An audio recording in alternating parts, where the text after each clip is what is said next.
অনলাইনে যারা আপনাদেরকে এইসব তালগোল মার্কা কথাবার্তা বুঝায়, যে কাগজের টাকা নিয়ে উল্টাপাল্টা কথা বলছে, ইলেকট্রনিক মানি নিয়ে উল্টাপাল্টা কথা বলতেছে, বিটকয়েন ক্রিপ্টোকারেন্সি নিয়ে কথা বলতেছে উল্টাপাল্টা, ভাই এগুলো আমরা জেনে বুঝে কথা বলতেছি, জেনে বুঝে পড়াশোনা করে এগুলোর উপর আমরা থিসিস করেছি ইউনিভার্সিটিতে, এগুলোর উপরেই। এমনি এমনি কথা বলতেছি না যে পেপার মানি আপনার পকেটে, আমার পকেটে যেটা আছে আপনার পকেটেও সেটাই আছে, এর ভিতরেও সুদ আছে। ইলেকট্রনিক মানি যেগুলো আমরা ইউজ করতেছি এগুলোর ভিতরেও সুদ আছে, অল্প হোক আর বেশি হোক। এর সামনে আসবে বিটকয়েন, ওইটার মধ্যে সুদের ভিতর উপর সুদ, তার উপর আসতেছে একটা সিস্টেম যেটা অলরেডি কয়েকটা কান্ট্রিতে অ্যাপ্লাই হয়ে গেছে, চায়নায়, উত্তর কোরিয়া, দক্ষিণ কোরিয়া ইত্যাদি কান্ট্রিতে। এটা হলো ক্যাশলেস সোসাইটি, মানে কোনো ক্যাশই থাকবে না সোসাইটির মধ্যে, ডিজিট থাকবে, খালি ডিজিট। মানে আপনি বলতে পারবেন না যে আমার 1 লক্ষ টাকা আছে, যদি বলি 1 লক্ষ টাকা আছে, টাকাটা আমার হাতে দেন দেখি, আপনি হাতে দিতে পারবেন না, দেওয়ার মতো কিছু নাই। ওইটা আপনার ডিজিটে থাকবে, নাম্বারে, ফিগারে। 1 লাখ এটা ফিগার।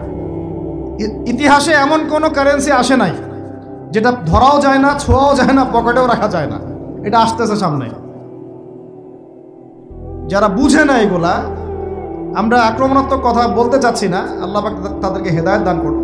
এগুলো হচ্ছে ভবিষ্যৎবাণী, আদতে এইগুলা বর্তমান বিশ্বে চলতেছে, আমাদের সে সম্পর্কে জ্ঞান নাই।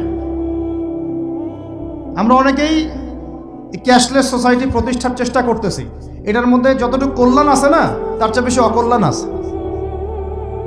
যখন আমরা একটা জিনিস চালু হয়ে যায় তখন সবাই কিন্তু প্রতিবাদ করি না, যখন চালু হয়ে যায় তারপরে ওরা যখন ইসলাম বিরোধী এজেন্ডা বাস্তবায়ন করে তখন আমাদের টনক নড়ে। এক্সাম্পল দিই একটা, তাহলে বুঝবেন। আজকে ট্রান্সজেন্ডার নিয়ে যারা পেট্রোনাইজ করতেছে, পিছন থেকে ফান্ডিং করতেছে, এটাকে প্রমোট করতেছে, অনলাইন অফলাইন যেখানে ঢুকবেন খালি এগুলোই দেখা যাচ্ছে, এর পিছনে একটা সুদী এনজিওদের হাত আছে। কাদের হাত আছে? তো এখন সারা দেশে যখন এরা কারবার শুরু করেছিল তখন আমরা কিন্তু সবাই মিলে এইভাবে প্রতিবাদ করি নাই। আজকে যখন তারা একটা জিনিসকে প্রতিষ্ঠা করার চেষ্টা করতেছে ওদের স্বার্থে, ইসলামের বিপক্ষে, এখন আমাদের অনেকের টনক নড়তেছে যে আরে এ কি হচ্ছে, আমাদের মুসলমানদের বাচ্চারা এগুলো কি শিখতেছে।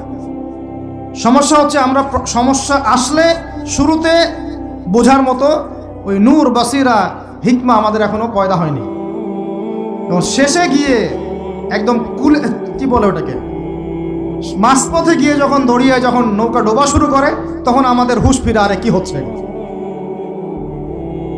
তো আল্লাহ পাক আমাদেরকে বিজয় দিবেন, এটা প্রতিশ্রুতি দিয়েছেন।